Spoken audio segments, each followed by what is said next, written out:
I not have a good time? I had a blast being off from work. Nonetheless, got to go back tomorrow. And I said to myself, well, I might as well go ahead and grade the picks. I ain't got shit to do today. You know, after I got back from Bogies and this little restaurant called Skeets or something like that. It's a barbecue restaurant, pretty good food. I said, you know what? I'm gonna go ahead and grade these picks, even if I'm gonna be up late. Just let me get it over with, so that way I don't have to worry about this tomorrow. Uh, yeah, same here, Brandon Rogers. Same here. Let's go ahead and go over the picks. There were a ton of upsets, first of all, first and foremost, and nonetheless, um, I think most of the people kind of weathered the storm. It could have been worse. I was expecting a bunch of losing records, but pretty much everybody did 500 or if not better. It's pretty impressive. What's good? Anyways, let's go ahead and go over the results just strictly for week 10. The overall, I added the points early because I didn't feel like doing it tomorrow. Um, Pinned in the Green Bay Philly game, 37 people picked the Packers for tomorrow out of 108. So that means majority picked the Eagles. So there could still be a little like, flip flop between, names in certain divisions to determine, who bumps up over who. But other than that, it's just another game added to the list. We're 148 picks in out of 272. And now we're going to have 149 picks tomorrow, 150 on Thursday, and then 272 after that or before that. So whatever you deduct from there, that'll be like 122 picks after that. So spread out into 8 more weeks. So we still got a little bit of like 2 months left of picks, and after that, going straight to it. Dolphins, I didn't expect the Dolphins to win. I think only 5 people picked Miami out of my pick'em league out of 108. So that means 103 picked Buffalo and lost. And guess how many picked the Saints? 3. Only 3 picked the Saints out of 108. 105 picked the Panthers, and I wasn't one of those 3, and I took an L for that game. Also, the Houston Texans surprisingly had 40 people pick them, and I wasn't one of them, and they won. I guess it's a win-win for me. Either way, a lot of upsets, but nonetheless, let's go ahead and look at the results. I'll go into the overall, and then that's pin in Monday, and then I'm going to look at week 11 games. I'm going to give an unofficial picks. They're not going to be official until the Green Bay Philly game is plugged in, and then I'll make a separate pick results video for that. This is just because I'm bored out, just decided to do this out the way, and just wanted to get it over with because I didn't feel like doing it on Tuesday. If I'm just plugging in one game tomorrow night or going into work on Tuesday morning, that's not too bad. I can just plug that in, get that over with, get the video out, get the picks out sooner, and be done with it, man. Anyways, let's go ahead and show the results of all the picks. 13 picks out the way, with still one pennant for tomorrow. So these are the results of week 10, just only week 10. Some people did go 10 wins, some people did go 11. We did have a couple of people go 11 wins. But I felt like people kind of weathered the storm here. 8 and 5s, 10 and 3s, 9 and 4s, despite all these upsets. That is not too bad. There wasn't too many people that bombed it. I mean, it's like if you made a C on the test, that's not bad. I'll take 7 and 6 in a bad week like this with a lot of upsets, a lot of picks that didn't go, too far, too crazy. I think people weathered the storm. If you went 10 or 11 wins, oh my God, that's like acing a test on the calculus test. And I'm not that good in math, but if I walked out with an A, I would walk out the champion. I'd flex for a little bit there, But most people just weathered the storm. Now, Michaelis did go 4 and 9. Byron went 4 and 9. There were some people who did kind of bomb the test, if that makes sense. There were some 4 and 9 records this week. But nonetheless, I mean, if you took majority of the people in this league, at least I would say out of 108 remaining, I'd say at least maybe roughly about 95, if not a little bit more, actually did a C or better. It's not too bad. I'll take that. I'll take those odds any day. Not too many 10-game winners, but that's pinned in tomorrow's game. That could change, and that will change, and I will post the results of that, the updates to that. But Brandon Rogers went 8 and 5, so it's not too bad. I mean, you weathered the storm. The only person in your division that did well, Gabriel went 10 and 3, Pedro went 9 and 4, so that's not too bad, right? Bunch of 7 and 6s, 6 and 7 records. Those are average. See average in the class. 9-4, 10-3. That's not. I went 7-6, as you can see at the bottom right there. That was me at the bottom at 7-6. CG Bully also went 7-6 as well, and the top division winner went 5-8. So even he didn't ace the test. He made it an F. So that's kind of the way to look at it, right? I mean, I never really thought of it like that about acing tests and all that shit. But let's go ahead and go over the records. We'll go by each division, and then from there we'll just go ahead and take a look at the games. What's going on, Miss Caitlin? It's good as welcome to the party. Hey, welcome to the party. And like I said, even though a lot of these records are tied going into tomorrow, that Green Bay Philly game is potentially going to break some of these tiebreakers in some of these divisions, and it could be could come down to it at the end of the year. This game here. In fact, I'm willing to go on a limb that Green Bay and Philly, the winner of that game, could possibly make the Super Bowl. That could be your NFC championship game, potentially, pending injuries and pending other teams that may come up, like Seattle, the Chicago Bears out of nowhere, right? There's still some teams at the LA Rams. There's still some teams that could play spoiler, could throw a monkey wrench. So far, we got 3 people in the Pick'em League that are at 104 wins, and they share first place. But of course, it comes down to points. In that scenario, I think, if I'm correct, the highest amount is JL 103. So technically, he has first place by points. You do the point. That's where these points come in to separate those tiebreakers. In a scenario like that. So you definitely want to make sure that you're ranked high in your division or ranked high in the standings because you receive the most points given to you each week. If somebody has 35 points and someone has 47, that means the guy's been at the bottom, and you can tell by the records that he's probably been at the bottom all year, and that's the reason why. And again, so if he was in a tie with 10 people, chances are he's probably going to get the lowest pick because, in that scenario, he didn't accumulate a lot of points to be able to substantiate a tiebreaker, and that's where those points come in. Now, could you have more points than somebody else and drop down in the standings? Yeah, and you're going to see that in some of these divisions, and I'll even show y'all an example of that's the case. For example, Nate's a game below Gabrielle, but he's got more points than him by 0.2. Well, that tends to happen because that means y'all were neck to neck probably at some time, and the guy below you just happened to pass you up. You might have been a game or two ahead of him and lost the lead. So it is capable that you could have more points than somebody in your division, but still be below in the standings. It happens. I've seen it all the time. Tanya's another one, 44.7. She's got almost 2-point lead on Kristen, but yet Kristen's got 1 game ahead of her. So that means Kristen would have to maintain that 1-game lead in order for those points not to penalize her in a tiebreaker scenario. That means Tanya sort of gets the extra win. If they're tied, that's like a bonus win for her. She breaks the tiebreaker, at least for now. Pending, how the standings go the remainder of the season. So another example is John Alves at 50.3. He's got more wins than Laporte by almost 6 and about 0.7 ahead of JD Corp. But look, he's third place in his division because he has 1 less win than they do. So the points don't help him out in that scenario. But if it was a 3-way tie at 98, then John Alves automatically bumps up to the top. Then these two would bump down to the bottom. You have JD Corp, Laporte there. That's how it would work in that scenario. So see, that's where the points sort of can either hurt or help you, in a sense. That's why it's important to maintain a good record throughout the regular season, so that way, if a tiebreaker occurs, there's so many people in my Pick'em League. And I get asked this question, why do you do points? I'm like, well, how else do you break a tiebreaker if 30 people are tied? How do you break that?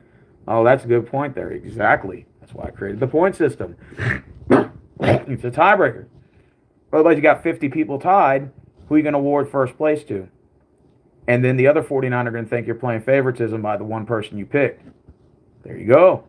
That eliminates all that. So I do a point system based on how high you're ranked in the division or in the conference or in overall. So if you're in first place overall in the Pick'em League, you're going to receive 5 points, which is maximum. If you're in second, you get 4.9. Now, if 3 people are tied, like we have 3 people tied for the number 1 record, they all get the same. They share the same amount of points, which is 5, 5, and 5. So they all get 5. If there's 10 people in second, they all get 4.9, and that's how it goes. That's how you break the and so the lowest. So if you're ranked really low, you might only get like 2 points when it's all said and done. I think the lowest person that got points was at 2.1. So there's the big difference. That means you're receiving 3 less points than people in first. And it adds up at the end of the year. Each week, you're continuing to be low in the standings. It's going to bite you in the ass if there's ever tiebreakers So that's why it's important to, maintain that lead. Now let's go ahead and go through the results of the games first. Broncos beating the Raiders 10-7. I think we can all make the argument that that was going to happen. I mean, is anybody going to argue with me on that? No, I think we can all agree Broncos were going to win. Colts defeat the Falcons on the Sunday game. I kind of saw that coming. I'm not going to lie to you.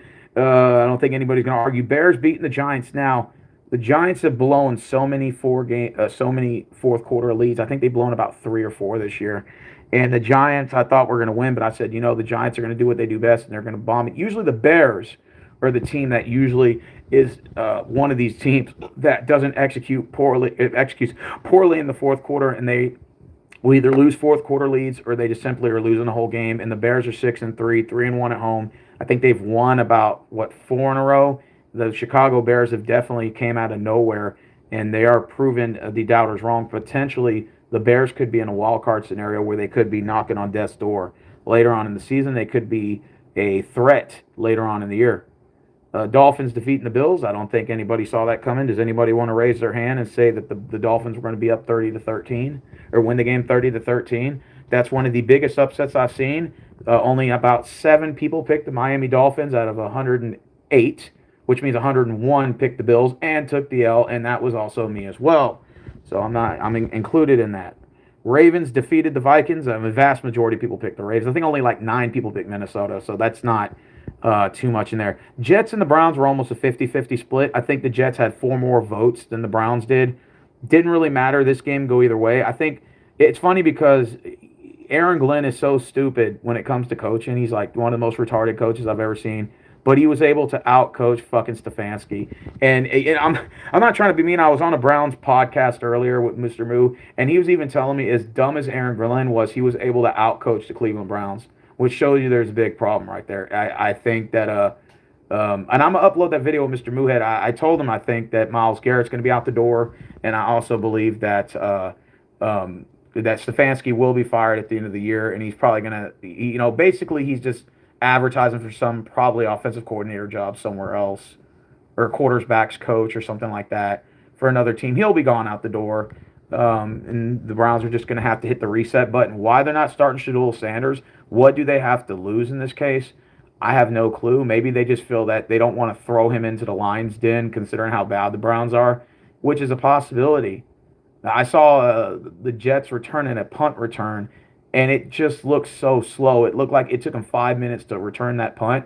And the Browns weren't even, I don't know if they were trying or they just looked that stupid out there on that play. Go back and watch it. There were holes all over that punt return, and the Browns just looked so slow out there. It was just pathetic. I'm like, this guy, the punt returner was so freaking slow. It felt like it was in slow motion, him running to the end zone. I'm like, the Browns were that slow in special teams trying to make tackles. It looked so pathetic. Not only it wasn't the fact he was breaking tackles, the Browns were nowhere even close to him, and it just looked like they were trying to lose that game or they just looked really stupid out there. Either way, it's terrible, terrible look. If I'm the Browns, I would say I'm trying to lose. Okay, let's go to the next one. Buccaneers and Patriots. Now I did pick the Bucs. I think about 10 more votes went to Tampa Bay than New England. This is probably one of the games that went down to almost a 50-50 split. I think the Bucs had 8 more votes than Patriots, but the thing is this really wasn't an upset game because New England, it was 7-2 going into this game. I think the Bucs were 6-2 because Bucs had their bye and Patriots haven't had theirs. New England comes in, plays a really good game. Baker Mayfield still threw for 3 touchdowns, 273 yards. So that's not too bad, but, again, when you have a running back like Henderson that has 147 yards on 14 carries and 2 touchdowns, I mean, that just spells a recipe for disaster. And the Patriots are just looking like Tom Brady out there's era of Patriots. Is it possible that New England may be the team that may come out of the AFC and maybe that, the Indianapolis Colts being there right at, everybody's talking about the Colts. Maybe it's New England's year, and maybe we could be seeing New England in the Super Bowl again. I mean, just crazy to think about that. Imagining the Patriots in another Super Bowl. Tyson, your king is here, coming out of the woodwork, talking his shit as he respectfully has that point. But imagine he comes out and does that. Okay, now here's another upset. Only 4 people picked the Saints, and I sure as hell wasn't one of them. The New Orleans Saints go into Carolina, which should have been an easy win for the Panthers. With the same thing I said to the Bills against Dolphins. The Saints not only came in on the road, but the Saints came marching in with, I don't know how you pronounce his name, Sahoa or whatever, at quarterback number 6, 282 yards, 2 touchdowns, 19 for 27. Alvin Kamara, 22 yards on 83 carries. And then you had Olivier, 104 yards on 5 receptions and a touchdown. And the Saints came in and they played a complete game defensively and offensively. And you got to give the Saints credit. They got to a second win when they could have just laid down. That's why they say that term, any given Sunday. Y'all ever heard that term before? It's any given Sunday. And the New Orleans Saints came out, so credit to Saints fans. You guys played an all-around complete game. Maybe this is a sign for you to get rid of that little midget you got on your team by the name of Spencer Rattler. No offense, think he's a bum. And I think maybe this is a case for you guys to turn the head and get over it. Get over that hump. Now here's a game that's interesting. My team was down 29-10 and had no business winning this game, even coming back, let alone winning. The Jaguars do what they do best. You know what that is, guys? They play down because they're scared of us. And I've been saying this for years. For some reason, when Jacksonville plays us, they play us scared. It's like they're constantly stepping on eggshells. They feel nervous around us. They play ultra-conservative football. This game, they actually didn't. They played great for 3 quarters. They dominated the points on the scoreboard. They were getting us defensively. They were blitzing Davis Mills. Somewhere in the fourth quarter, they've lost sense of that. Trevor Lawrence was a turnover machine, was fumbling the fucking ball, not converting on third downs. The Jaguars look like the typical Jaguars team that we played in the past. The Jaguars had an opportunity to sweep us for the first time since 2017. They should have beaten us this game. They had no business bringing us back. We scored 26 unanswered points without C.J. Stroud, mind you. That is insane. And that's including without Nico scoring a touchdown. That is insane. The Houston Texans came back. We're 4-5 for the year. Are we going to win the AFC South? Probably not. It's probably going to be the Colts. They're too far ahead of us. But at the same time, give credit to the Texans for not giving up. That's one thing I will give this team, is that they fought through adversity, and they got an awesome defense. If you guys watch the Texans highlights, go watch them. The defense is stellar. I think we didn't allow 21 points for like the first 5 weeks of the year. We were number 1 in the league in defense. A lot of people don't talk about that, because our offense was just so challenged in not being able to score. And then all of a sudden we just came back and won. I stopped watching the game after 29-10. And when they told me Texans came back and won, I just couldn't believe it. Look at Davis Mills, 27 for 45, 292, 2 touchdowns. You got Woody Marks, 14 carries, 63 yards, a touchdown. Nico, 7 reception yards for 136 yards. I like the Texans' receiving core, even though they're not number 1 and number 2 receivers, but this is an opportunity for them to step up. Noel's a fucking beast. Hutchinson is a beast. Higgins is a beast. I like that matchup to pair with Nico Collins. I like our receiving core. I just feel the only thing we're lacking, we still need running backs. I don't know what's going on with Joe Mixon. I don't know what the hell is going on with Dameon Pierce. He's still hurt. And Nick Chubb. I don't know what's going on with those 3 guys. If we can get them back and healthy, the only thing after that, we need tight ends. We got Dalton Schultz. That's okay. But we probably need maybe an extra tight end. And no, I don't like Harrison Bryant. No, he came from the Browns. He's terrible. We can get rid of Harrison Bryant, and we need another, like a Brevin Jordan or something. I wouldn't mind bringing him back and just seeing what we can do with him. I think the Texans can potentially have a 2019 team up in the Surgeons, because like our best years was, we've made the playoffs multiple times, but our best years was 2011, 2012, 2019. So if we can get 2019 Houston Texans back with C.J. Stroud, that's like surpassing Deshaun Watson. With credit to the time he gave us. The Texans can still run the table. We got Tennessee next week, and we beat the Titans. We're at 5-5, and we're right back in this. And then we got a big Thursday night game against the Buffalo Bills at our house. So who we beaten before on prime time, and in the playoffs. Mind you, we've beaten them in the playoffs. We beat them on prime time on Sunday Night Football. And, we play very great against the Buffalo Bills, so you just never know. Let's go to the next game. The Seahawks and Brandon Rodgers take care of business at home. Is Brandon Rodgers secretly calling plays for the Seahawks? I don't know. But they go marching in with an easy 7-2 win over the Arizona Cardinals. I mean, Jacoby Brissett was 22 for 44, 258 yards, and 2 touchdowns. Their running back for Seattle, 14 carries, 83 yards. Touchdown, his name is Carbonet. Let's go ahead and go to the box score and take a look at Seattle's stats real quick before I go on, because I'm just curious to know who was the playmakers on that team. Let me go ahead and turn this down in case there's like a football clip on or something, because I definitely don't want to play it for copyright purposes. So let me turn that down.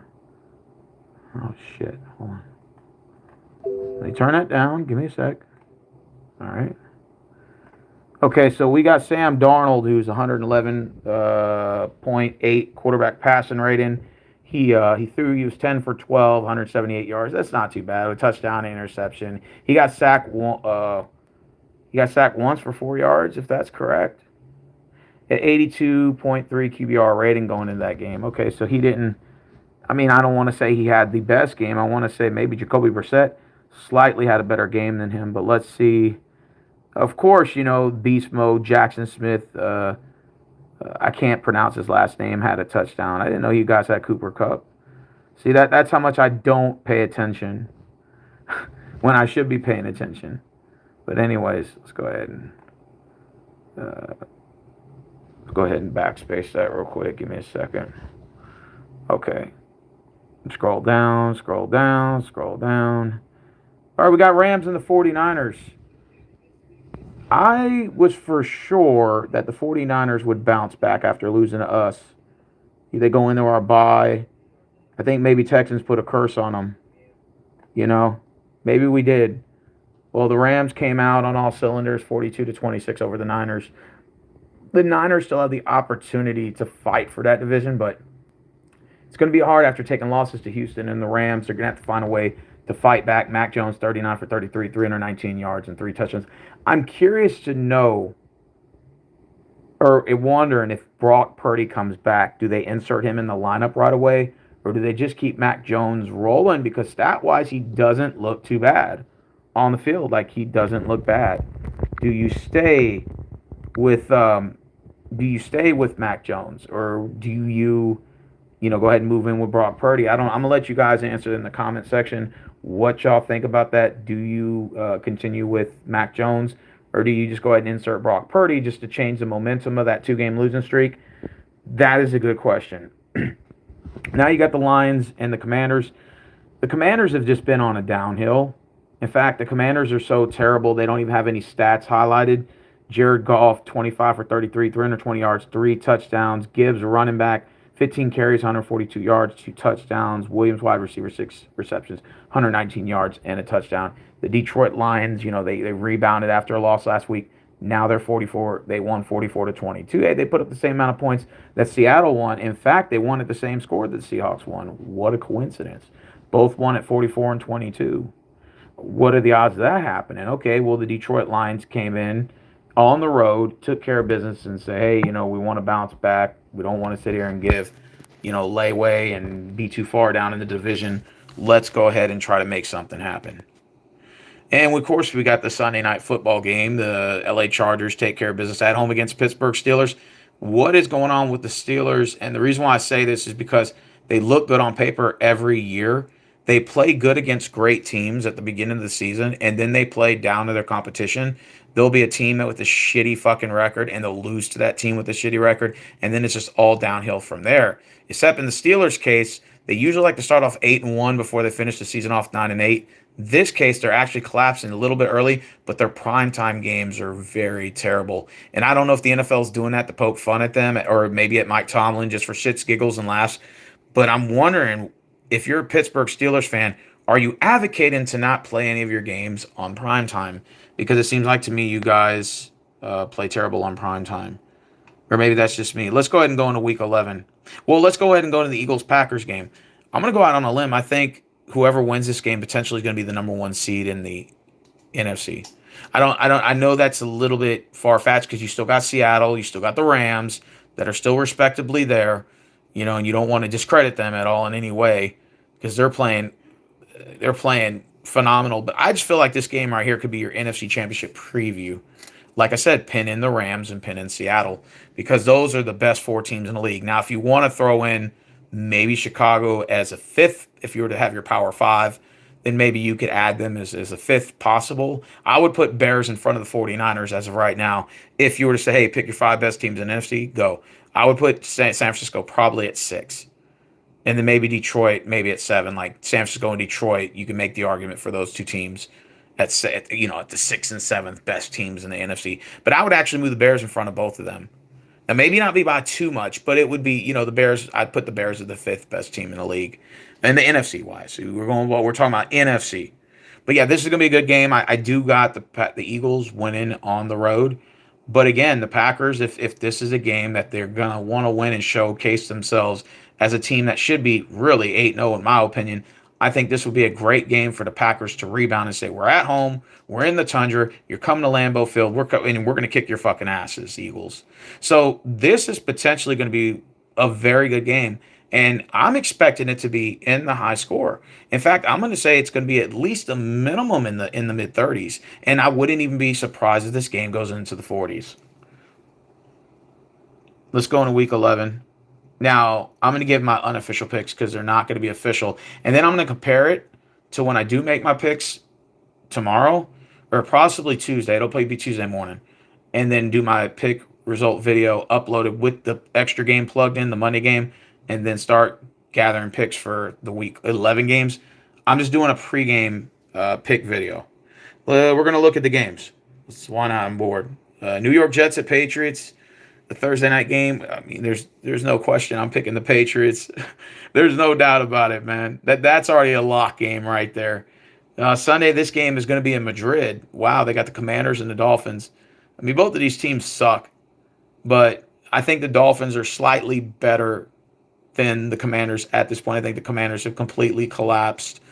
And I think the Dolphins, they did get some good quality blowout wins, including the Buffalo Bills. That's going to give them a little bit of surgence. I'm going to go ahead and take the Miami Dolphins to defeat the Commanders on the 8:30 game on Madrid. Fox, Panthers at the Falcons. This is a division game. Again, I didn't have the Panthers losing to the Saints, and the Falcons almost beat the Colts. I mean, I'm doing my picks prematurely, right? Prematurely.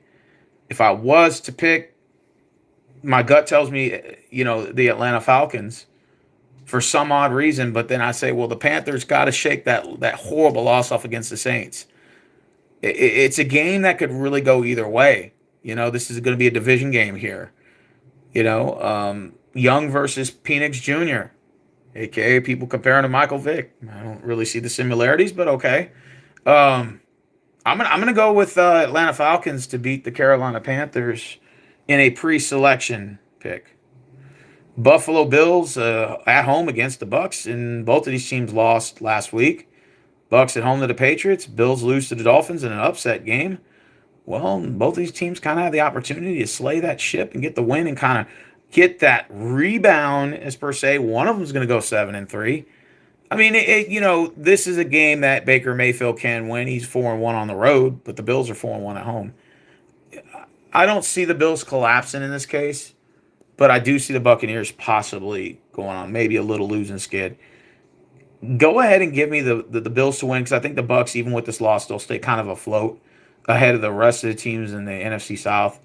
They'll still keep the pace of the lead. They don't really have to win 12 or 13 games to win that division. They could probably win it at 9-8.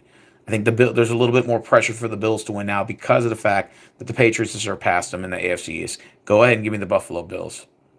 Texans at the Titans. Now, this is a good opportunity for Houston to get that opportunity, go in Tennessee, and get a win against a very struggling team who isn't even won on the road, despite the Texans are 1-3 on the road.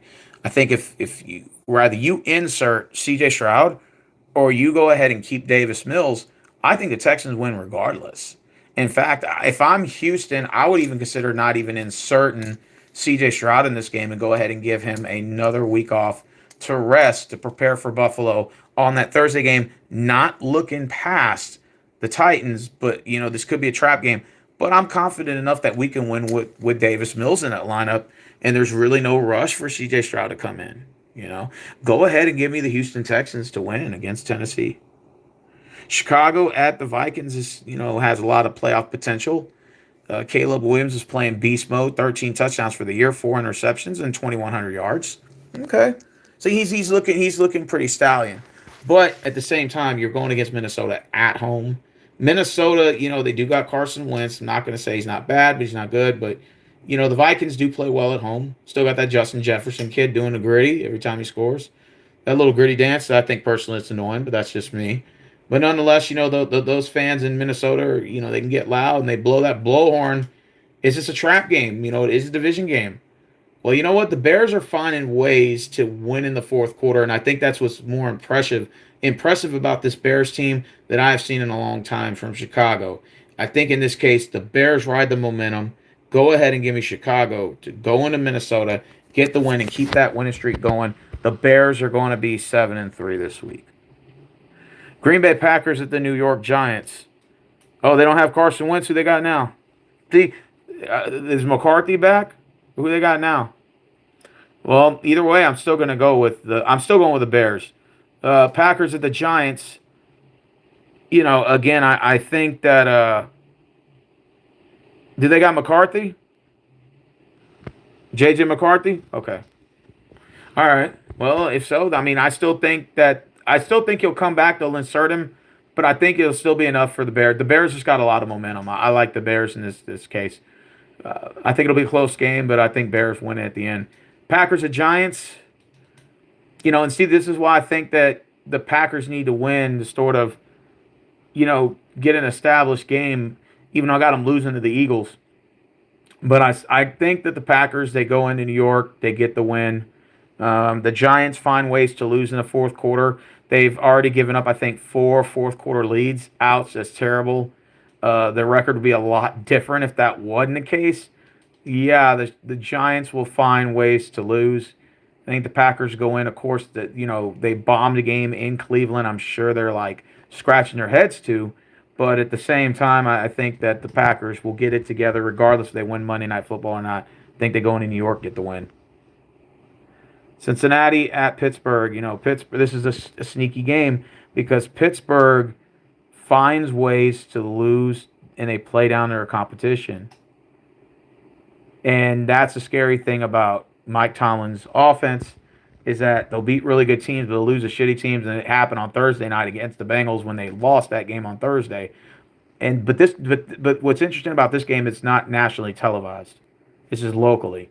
So when the Steelers play, they play better when the game is not a primetime game. And they're the Bengals are coming in. They're kind of iffy-washy team. Don't get me wrong.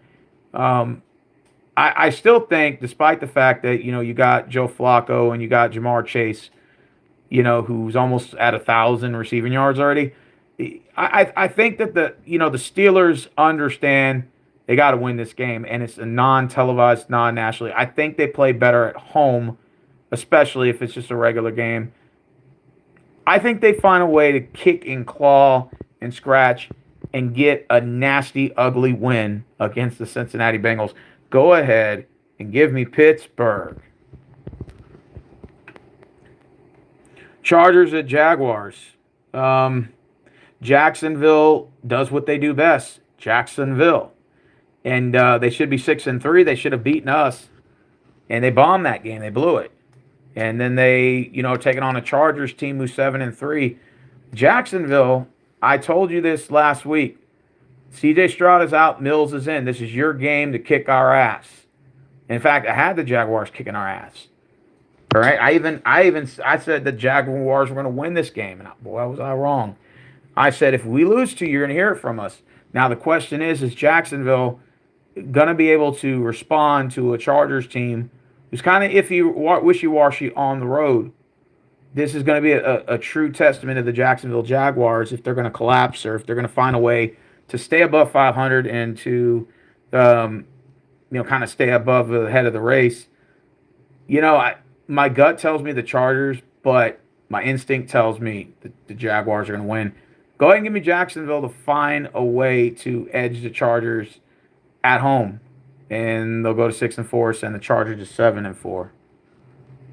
Seattle at Rams. This could be potentially for the division here. Both of these teams have something to play for.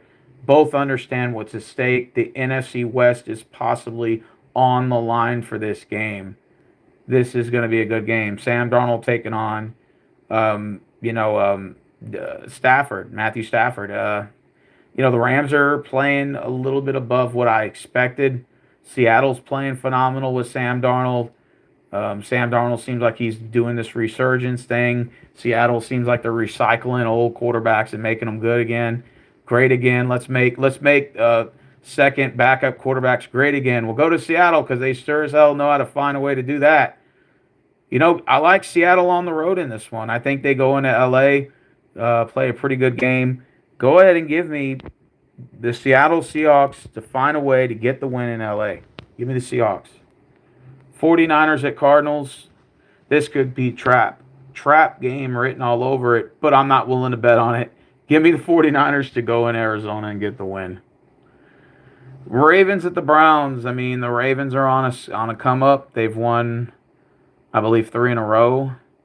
The Browns are 2-7. They got Dylan Gabriel, who is a terrible quarterback. I hate to say it, he's not really good at all. They don't want to start Shedeur Sanders. I think this would be actually a good week to do that, to start Shedeur Sanders. He's like, I don't want to play in Baltimore because I don't want to be a backup forever. And it's like, well, now you get to go against that team. I would plug him in just for shits and giggles to make it fun. What else you have to lose? There's nothing else to lose in this game, right? And you can kind of see after 9 games where your quarterback's at. You'll have 8 games. For some reason, they're going to put in Dylan Gabriel, and it's a recipe for disaster. I think the Ravens go in, they get the win. Lamar Jackson is playing lights out, and the team plays a lot better offensively when Lamar's in. And maybe it was a good thing that he got to sit out for a couple of games and help that team bounce back. And the Ravens could be a threat later on in the year. Kansas City at Denver. Wow, this could be for potentially the division here. Don't get it twisted. Patrick Mahomes is on almost 2,500 yards passing. 17 touchdowns, 5 interceptions. Not bad for a 5-4 team. That Denver team is scary. And they're closing games out, getting these solid wins. There's some ugly wins, but they're getting the wins nonetheless. This game could go either way. I'm going to go ahead and go with Denver to win at home. Even though my gut tells me Kansas City. But I'm going to go ahead and go with Denver. Detroit at Philly. I remember when they played in Philly and it was a snowstorm years back, and they were looking like they were having fun, and maybe that may be the case again. They get to play in the snow and throw snowballs at each other. Maybe this time they're not throwing snowballs at Santa Claus, more like throwing snowballs at each other. This game's going to go down to the wire. I think the Eagles find a way to win at home. They're still the defending champions. They still play pretty well at home. Other than the game they lost to Denver, I think that the Eagles are kind of finding some momentum here. And I think they'll find a way to get a win against the Detroit Lions. Monday Night Football, we got the Cowboys, the Raiders. The Cowboys are 3-5-1. What's up with Dallas getting back-to-back Monday Night Football games, bro? Or in the last 3 weeks, because 2 weeks ago they went against the Cardinals, and now they're going at Raiders. Interesting. So the Cowboys got 2 Monday night games in the last 3 weeks. Well, they're going to kick the living shit out of the Raiders. There's no doubt about it. The Raiders are done. Now, this is a trap game. It's possible. Yeah. It's possible that the Raiders could trap the Dallas Cowboys, a team who's 1-4 on the road, a team who's struggling at 3-5-1, probably should be 3-6 to be fair. Their record's almost kind of a little identical to the Raiders, And, the Raiders could come out and get the upset. I just don't see it happening. I think Dallas goes out, plays a damn good game. This could be just one of those ugly nail-biter, final game, field goal teams, And go ahead and give me Dallas to win on Monday. So Colts and the Saints have a bye. All right? So we're going to go into a little bit of NCAA because, me, I'm a Longhorns fan. And I'm curious to see What are the key matchups for this week, for Week 12? Well, it's definitely not Clemson and Louisville. And it's definitely not Minnesota at Oregon, even though I think Oregon's an overrated nine seed team. Wisconsin and Indiana, there's no question Indiana's going to win. South Carolina at A&M is going to blow the brakes off of them. Now, the Notre Dame-Pittsburgh game, it could be interesting. But Notre Dame, in my opinion, is way ahead of Pittsburgh. I think Notre Dame is going to beat Pittsburgh, knock them off the platform. If you're Pittsburgh, if you can win this game against Notre Dame, you're moving up at least a minimum of 7 to 8 spots. So you could possibly move to 17 to 16, maybe even 15 because you beat a top 12 school. Now, does that get you in the college playoff? I don't necessarily think so, but it definitely puts you in that conversation for a push, for a possible playoff push, which would be still 2 weeks.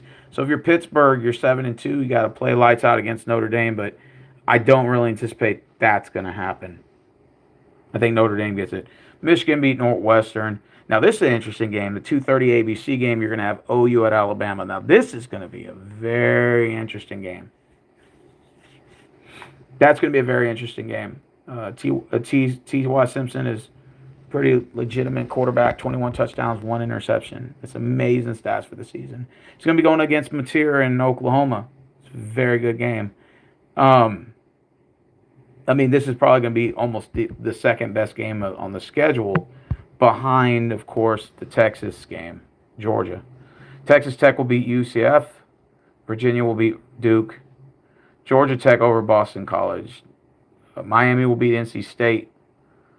Iowa USC won't be too bad.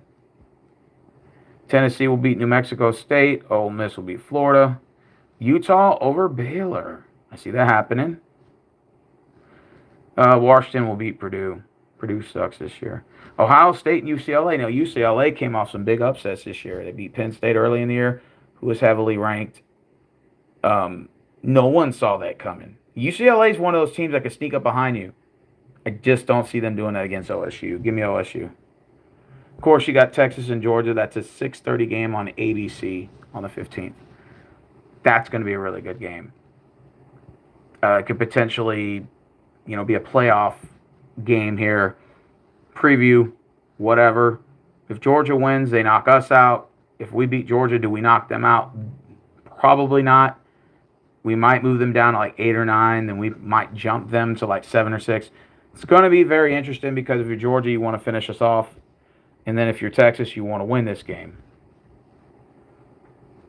Missouri will beat Mississippi State. And I think BYU beats TCU. Other than that, man, that's all I wanted to say. Not really nothing much going on in basketball because it's too freaking early in the season.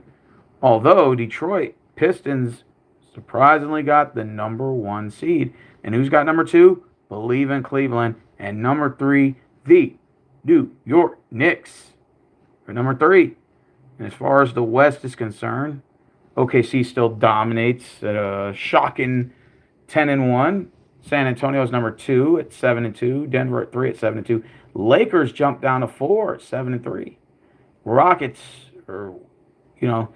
they won tonight, so they beat the Bucks, so they now remain at the 5th seed. Minnesota jumps up to 6. Okay, so it's still kind of a little early for basketball, and that's pretty much it for this video. Not really too much to say. It's we still got 8 weeks to go in NFL. A lot of games going on. Still a long ways. Still got 124 picks left for NFL, and then after that, we're going to go straight to the playoffs. Do I think Texans will make it? Marvin asked me. Anything's possible. Don't ever count us out, right? But if I was to bet, I would say that we'll probably miss the playoffs. We'll probably finish 9 or 10 in the standings. You're looking at maybe 7 to 9 wins. I think we'll probably just get a little bit under our expectations. But at the end of the day, the Texans are not giving up. They're fighting every week.